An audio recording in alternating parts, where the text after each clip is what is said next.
Charts can be saved in the Femap model database, and in this wing model we'll retrieve a chart that has been created previously and continue to work on it.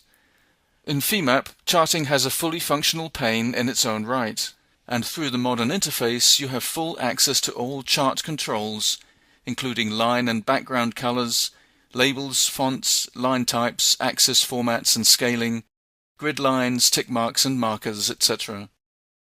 You can also create and save multiple charts, and display multiple curves in the same chart.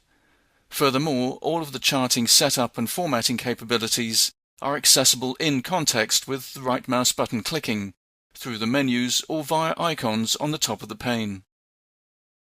The XY plots are based on a series of data taken from the analysis results and can be filtered down to particular vectors or increment steps for nonlinear transient or frequency results and displayed for regions or subcomponents of the model.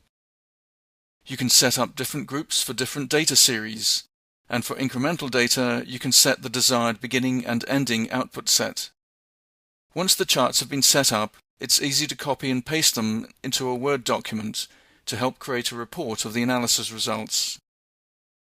Femap's charting capability provides a flexible means of creating XY plots with complete control of data, model entity selection and graphical setup.